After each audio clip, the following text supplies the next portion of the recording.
Hello दोस्तों। आज हम पढ़ेंगे कक्षा 10वीं का अध्याय फर्स्ट, जिसका नाम है वास्तविक संख्याएं अर्थात रियल नंबर। तो आज हम पढ़ेंगे प्रश्नावली 1.1 का पहला सवाल। पहला सवाल है कि निम्नलिखित संख्याओं का एचसीएफ ज्ञात करने के लिए यूक्लिड विभाजन एल्गोरिथम का प्रयोग कीजिए। मतलब ये सब संख्याएं दी हुई हैं, इनका यूक्लिड विभाजन एल्गोरिथम का प्रयोग करके एचसीएफ ज्ञात करना है।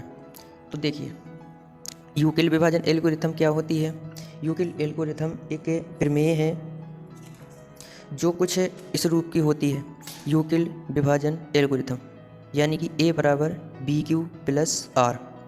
अतः ए क्या होता है, भाज्य यानी डिवाइडेंट, बी भाजक यानी डिवीजर, क्यू भागफल यानी क्वोटिएंट, आर शेषफल यानी रिमाइंडर। तो अब इसके बाद तो आप जो है यूक्लिड विभाजन एल्गोरिथम का प्रयोग करके इसको सॉल्व करना है। ये पहला सवाल, चलो ये पहला सवाल ले लेते हैं। पहला सवाल क्या है, पहला सवाल है 135 और 225 दोनों का एचसीएफ निकालना है यूक्लिड विभाजन एल्गोरिथम का प्रयोग करके। तो यहाँ लिख देंगे यूक्लिड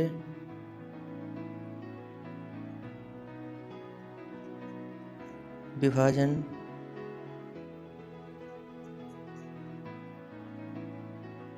एल्गोरिथम।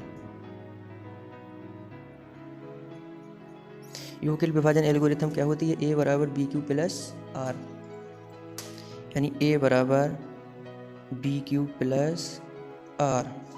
ए की जगह जो बड़ी संख्या है उसको ए की जगह रख देंगे, 225 बराबर बी की जगह 135 multiply Q plus R. Q का मान पता नहीं, आर का मान पता नहीं। तो आर क्यू क्या होता है, क्वोटिएंट यानी भागफल, जितनी बार भाग जाए। आर क्या होता है, जो शेषफल बचता है, रिमाइंडर। तो अब 135 का 225 में कितनी बार भाग जा सकता है, लगभग 1 बार। तो यहाँ से 225 बराबर 135 मल्टीप्लाई 1, तो रिमाइंडर क्या रह जाएगा, रिमाइंडर रह जाएगा 90। 225 से 135 को माइनस करेंगे तो क्या बचेगा, 90। अब जो है ये b को क्या करेंगे, a बना लेंगे, अर्थात 135 इधर आ जाएगा और रिमाइंडर को क्या भागफल यानी b बना देंगे, भाजक b बना देंगे, तो ये आ जाएगा इधर। अब 90 का 135 में कितनी बार भाग जा सकता है, लगभग 1 बार। तो रिमाइंडर क्या रह जाएगा, 135 से 90 जाएगा, 90 जाएगा तो बचेगा 45, 45 बचेगा। अब जो है ये b को क्या बना देंगे, a, तो 90 इधर आ जाएगा और जो रिमाइंडर था वो b की जगह आ जाएगा 45। 45 का 90 में लगभग कितनी बार जा सकता है, भाग 2 बार, तो रिमाइंडर क्या रह जाएगा, 0। तो जब रिमाइंडर r यानी 0, तब b बराबर HCF बराबर जो संख्या है, तो मतलब जो b की संख्या होती है, b की जगह जो संख्या आती है वो हमारी क्या हो जाती है, HCF हो जाती है। ठीक है, तो अतः इस HCF क्या हो गया, यानी r बराबर 0 तब b बराबर HCF बराबर कितना आ गया, 45। ये हो गया आंसर। ये पहला सॉल्व हो गया। ठीक है, इसके बाद दूसरा सवाल। दूसरे सवाल में क्या कह रहा है, 196 और 38,220 के 196 और 38,220 का एचसीएफ निकालिए। तो सेम क्वेश्चन है, जो बड़ी संख्या है उसको ए की जगह रख देंगे। चलिए लिख लो, हम लिख लेते हैं 196 और 38,220 लिख लिया। अब क्या करेंगे, यूक्लिड विभाजन एल्गोरिथम का प्रयोग करके, यूक्लिड विभाजन एल्गोरिथम ए बराबर b q plus r. Same जो बड़ी संख्या है उसको ए की जगह रख देंगे, 38,220, बी की जगह 196 Q और ये R। अब 196 का 38,220 में लगभग कितनी बार भाग जा सकता है? तो देखिए ये कर रखा है 196 का 38,220 में 195 बार में पूरा भाग चला जाएगा। तो मतलब Q की जगह क्या रख देना है? Q की जगह क्या रख देना है? 195। R की जगह क्या रख देना है? 0। और जब रिमाइंडर 0 आ जाता है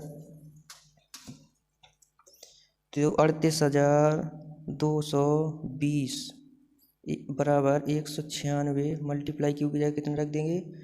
195 195। रिमाइंडर क्या बचेगा? 0। जब रिमाइंडर 0 बचता है यानी R बराबर 0, तब B बराबर HCF बराबर 196। जो B की जगह जो रखा जाता है वो क्या होता है? HCF मान। तो HCF कितना आ गया? 196। चलिए तीसरा सवाल देखते हैं इसी के साथ। तो तीसरे सवाल में संख्या क्या दी है?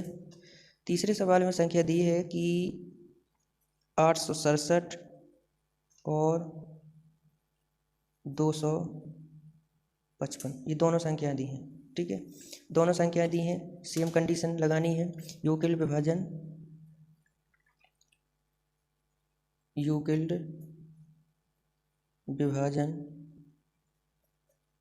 एल्गोरिथम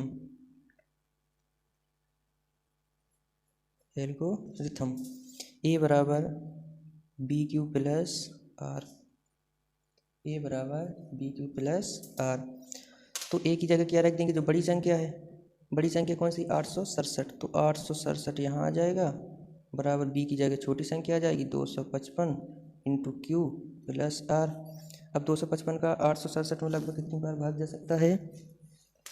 तो ये 3 बार में 867 बराबर 255 और ये 3 बार में लगभग कितना आ जाएगा? 765 और रिमाइंडर बच जाएगा लगभग कितना?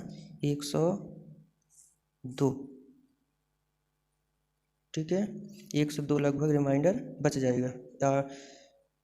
अब ये जो B की जगह है उसको क्या बना देंगे? A। तो 255 कहाँ आ जाएगा? इधर। जो रिमाइंडर था उसको क्या बना देंगे? B। अब 102 का 255 में लगभग कितनी बार भाग जा सकता है? तो 2 बार जा सकता है। 204, 255 से 204 जाएगा तो क्या बचेगा? 51। 100 अभी B को क्या बना देंगे? A। तो ये 102। अब क्या होगा? जो R है उसको क्या बना देंगे? B बना देंगे। 51 का कितनी बार जा सकता है? 2 बार जा सकता है। तो रिमाइंडर क्या रह जाएगा? 0। अतः R बराबर 0, तब HCF बराबर B बराबर कितना आ गया? 51 आंसर। इस तरीके से तो हमने तीनों सवाल कर लिए। आई होप आपको अच्छे से समझ में आ गए होंगे। इसी के साथ अब अगला सवाल जो है, दूसरा सवाल देखते हैं भाई इसी एक्सरसाइज का। दूसरे सवाल में क्या दे रहा है? तो दूसरे सवाल में ये है दूसरा क्वेश्चन ये है भाई कि दर्शाइए कि कोई भी धनात्मक विषम पूर्णांक 6Q + 1 या 6Q + 3 या 6Q + 5 के रूप का होता है जहाँ Q कोई पूर्णांक है। तो देखिए जरा, कह रहा है कि दर्शाइए कि कोई धनात्मक विषम पूर्णांक। तो धनात्मक विषम पूर्णांक क्या होते हैं? हमने छोटी क्लास में पढ़े होंगे धनात्मक विषम पूर्णांक।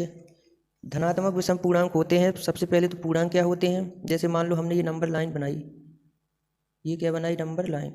यहाँ 0 माना, 1 2 3 4, इधर -1 -2 -3 -4। मतलब इस साइड बढ़ते जाएंगे तो पूर्णांक माइनस के पूर्णांक, नेगेटिव पूर्णांक, और इस साइड आएंगे तो पॉजिटिव पूर्णांक, ये सभी पूर्णांक होते हैं। तो बात कर रहा है कि वो धनात्मक की बात कर रहा है, मतलब कि क्या है? धन वाली संख्या, इस साइड की संख्याओं को हमें लेना है। और साथ में विषम भी कह रहा है, विषम कह रहा है मतलब 1 3 और इसके आगे जो 5 आएगा 5, ऐसे नेगेटिव वो और नंबर यानी विषम संख्याओं को लेना है। ठीक है, तो हम क्या करेंगे कि मान लेंगे कि कोई धनात्मक पूर्णांक A है। सॉल्यूशन डालेंगे, सॉल्व माना कोई धनात्मक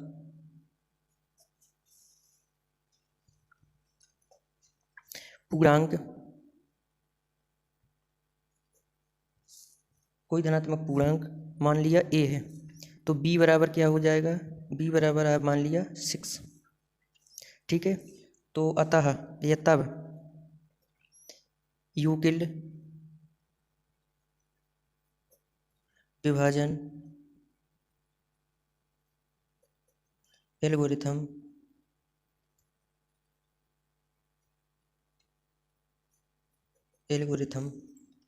से ए बराबर बी क्यू प्लस आर, अतः ए बराबर बी को क्या माना, B6 क्यू प्लस आर, जहाँ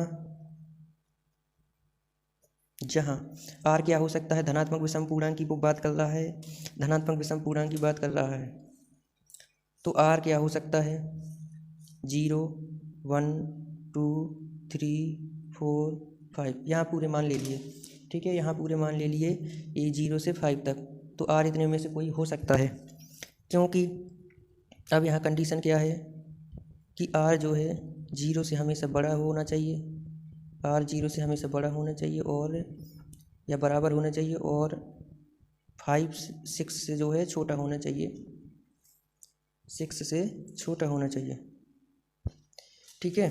तो अब क्या करेंगे, आर बराबर 0 रखने पर, पहली कंडीशन, सबसे पहले आर बराबर 0 रखने पर हमको दिखाना है कि इसको 6 Q plus 1 6 Q plus 3 6 Q plus 5 के रूप के ही होते हैं।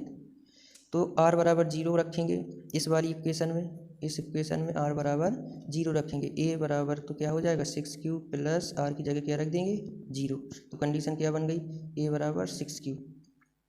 इसी तरीके से आर की जगह जब 1 रखेंगे तो 6 क्यू प्लस 1 और 6 क्यू 2 रखेंगे तो 6 क्यू प्लस 2 हो जाएगा, तो इसी तरीके से बढ़ते जाएंगे 6 क्यू प्लस 1 और 6 क्यू प्लस 2 6 क्यू प्लस 3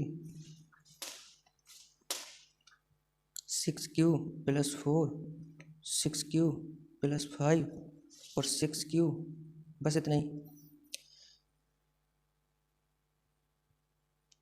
अब इसके आगे जो है, अब क्या होगा कि इनको एक जैसा दिखाना है, मतलब 6 क्यू प्लस कोई पूर्णांक विषम पूर्णांक दिखाना है, तो विषम पूर्णांक कौन कौन से हैं, 6 क्यू प्लस 1 6 क्यू प्लस 3 और 6 क्यू प्लस 5, इनको ही लेना है। तो सबसे पहले ले लेंगे 6 क्यू प्लस 1 को, तो इसको जो है हम कैसे लिख सकते हैं, 2 × 3 क्यू प्लस 1, मान लेंगे कि 3 क्यू बराबर कोई पूर्णांक है, 3 क्यू कोई पूर्णांक है जिसको हमने K1 मान लिया, ठीक है। जब 3 क्यू को K1 मान लिया तो कंडीशन क्या बन जाएगी, इक्वेशन क्या बन जाएगी कि 2 3 क्यू की जगह K1 और प्लस 1, ठीक है, मतलब ये हमारा बन गया 2K1 प्लस 1। इसके बाद दूसरा ले लेंगे 6 क्यू प्लस 3, तो इसको क्या करेंगे कि 6 क्यू प्लस 3 प्लस टू कर लेंगे, और जो है एक 1 जो है इससे निकाल लेंगे, मतलब 1 को 2 में जोड़ेंगे तो 3 ही आएगा, कोई दिक्कत नहीं है, ठीक है, बाहर प्लस लगाया हुआ है। तो अब यहाँ से 6 क्यू प्लस 2 इसमें से कॉमन क्या हो सकता है, तो 2 कॉमन हो सकता है, 2 कॉमन हो सकता है, तो 2 को बाहर कर ले, 2 को बाहर करेंगे तो 2 कोष्टक में क्या बचेगा 3 क्यू प्लस 1 और यहाँ पे प्लस 1 बचेगा बाहर। अब जो है तो यहाँ पे क्या मान लेंगे कि माना 3 क्यू प्लस 1 कोई पूर्णांक है जिसको हमने मान लिया K2, ठीक है, तो ये क्या हो जाएगा 2K2 प्लस 1।